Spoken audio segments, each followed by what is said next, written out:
आज बात करते हैं एक ऐसे महाद्वीप की जो अपने आप में ही एक अजूबा है। दक्षिण अमेरिका। एक ऐसी जगह जहां एक तरफ दुनिया की सबसे विशाल नदी बहती है तो दूसरी तरफ धरती की सबसे सूखी जमीन भी मौजूद है। चलिए, इसकी विशालता को समझने के लिए कुछ आंकड़ों से शुरू करते हैं। सोचकर देखिए, पूरी दुनिया की नदियां जितना भी पानी समंदर में डालती हैं, उसका 20%, 20% हिस्सा सिर्फ और सिर्फ एक नदी से आता है। जी हां, ये है अमेज़न। पानी की इतनी जबरदस्त मात्रा है ये कि ये पूरी दुनिया के वाटर साइकिल पर सीधा असर डालती है। और फिर जरा इस लंबाई पर गौर कीजिए, 8,900 किलोमीटर। ये लंबाई है दुनिया की सबसे लंबी पर्वत श्रृंखला एंडीज की। सही मायनों में ये इस महाद्वीप की रीढ़ की हड्डी है, जो यहाँ के मौसम से लेकर लोगों की संस्कृति तक हर चीज को तय करती है। और इसी विशालता की ठीक उलट एक और चरम सीमा है। ये है धरती पर मौजूद सबसे सूखी जगह, अटाकामा रेगिस्तान। एक ऐसी जगह जहां कई बार दशकों तक बारिश की एक बूंद तक नहीं गिरती। एक ही महाद्वीप पर पानी की इतनी भरमार और इतना सूखापन। तो चलिए, सबसे पहले बात करते हैं इस महाद्वीप की धड़कन, इसकी जीवन रेखा, बेजोड़ अमेज़न नदी की। और सच कहूं तो यह सिर्फ एक नदी नहीं, अपने आप में एक पूरी दुनिया है। देखिए, पानी की मात्रा यानी डिस्चार्ज के मामले में तो अमेज़न का कोई मुकाबला ही नहीं है। दुनिया की अगली 7 सबसे बड़ी नदियों का पानी मिला भी दें तो भी अमेज़न का बहाव उससे ज्यादा है। और ये अटलांटिक महासागर में इतना ज्यादा ताजा पानी डालती है कि तट से 100 किलोमीटर दूर तक समुद्र का खारापन कम हो जाता है। ये चार्ट इस बात को और भी साफ करता है।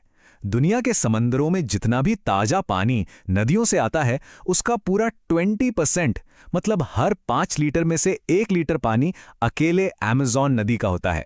ये आंकड़ा वाकई में सोचने पर मजबूर करता है।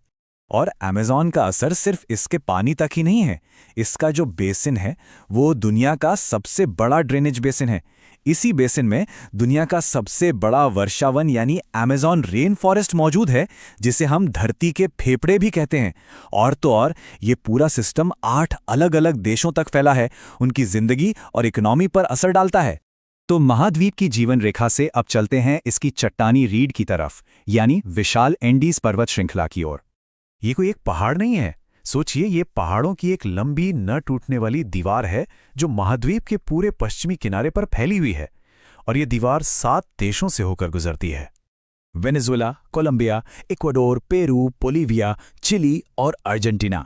यह श्रृंखला उत्तर में गर्म कैरिबियन तट से शुरू होती है और दक्षिण में बर्फीले पैटागोनिया तक चली जाती है।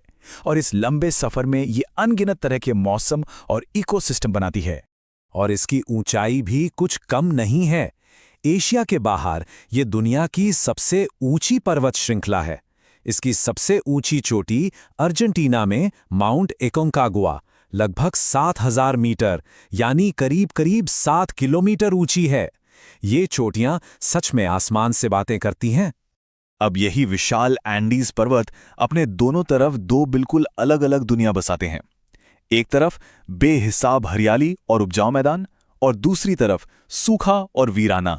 ये वाकई में प्रचुरता और कमी की एक अनोखी कहानी है। पहले बात करते हैं प्रचुरता वाले हिस्से की। यहाँ पंपास जैसे घास के मैदान हैं, जिन्हें दक्षिण अमेरिका का अन्न भंडार भी कहते हैं। यहाँ से पूरी दुनिया में गेहूं और बीफ सप्लाई होता है। मतलब ये मैदान असल में एग्रीकल्चरल पावर हाउस हैं। तो सवाल फिर वही उठता है कि जिस महाद्वीप पर इतने उपजाऊ हरे भरे मैदान हैं, ठीक वहीं पर दुनिया की सबसे सूखी जगह कैसे हो सकती है? यही विरोधाभास तो इस महाद्वीप के भूगोल को इतना दिलचस्प बनाता है। इसका जवाब छिपा है इंडीज पहाड़ों के रेन शैडो इफेक्ट में। होता क्या है कि ये पहाड़ प्रशांत महासागर से आने वाली नमी भरी हवाओं को एक दीवार की तरह रोक लेते हैं। नतीजा, एक तरफ तो जमकर बारिश होती है, लेकिन पहाड़ के दूसरी तरफ की जमीन बिल्कुल सूखी रह जाती है। और आटाकामा के मामले में तो ये डबल रेन शैडो है। मतलब एक तरफ एंडीज और दूसरी तरफ चिली की तटीय पहाड़ियां दोनों मिलकर बादलों को रोक लेती हैं। और यही वजह है कि ये जगह धरती की सबसे सूखी जगह बन गई है। तो हमने देखा कि यहाँ का भूगोल कितना विविध और शक्तिशाली है। अब देखते हैं कि ये जमीन, ये पहाड़ और नदियाँ यहाँ के देशों के नक्शे और उनकी किस्मत पर कैसे असर डालते हैं। आज की दुनिया में किसी भी देश के व्यापार और तरक्की के लिए समंदर तक पहुंच होना बहुत जरूरी है ना। लेकिन इस महाद्वीप पर दो देश ऐसे हैं जो पूरी तरह से जमीन से घिरे हुए हैं, लैंडलॉक्ड हैं। ये दो देश हैं बोलिविया और पैराग्वे। बोलिविया की कहानी थोड़ी दुखद है। उसने एक जंग में चिली से अपना समुद्री तट खो दिया था और इसका असर उसकी अर्थव्यवस्था पर आज तक दिखता है। वहीं दूसरी तरफ पैराग्वे महाद्वीप के बीच में है और उसे अटलांटिक महासागर तक पहुंचने के लिए पूरी तरह नदियों पर निर्भर रहना पड़ता है। चलिए एक और मजेदार सवाल देखते हैं। ब्राजील इतना बड़ा देश है कि वो दक्षिण अमेरिका के लगभग हर देश के साथ अपनी सीमा साझा करता है, सिवाय दो के। कौन है वो दो देश? इसका जवाब है चिली और इक्वाडोर। चिली के बीच में तो एंडीज की विशाल दीवार आ जाती है जो उसे ब्राजील से अलग करती है, और दूसरा देश है इक्वाडोर। तो इन सब बातों से हम क्या समझ सकते हैं? यही कि दक्षिण अमेरिका की नदियां, पहाड़ या रेगिस्तान ये सिर्फ नक्शे पर बनी लकीरें या रंग नहीं हैं।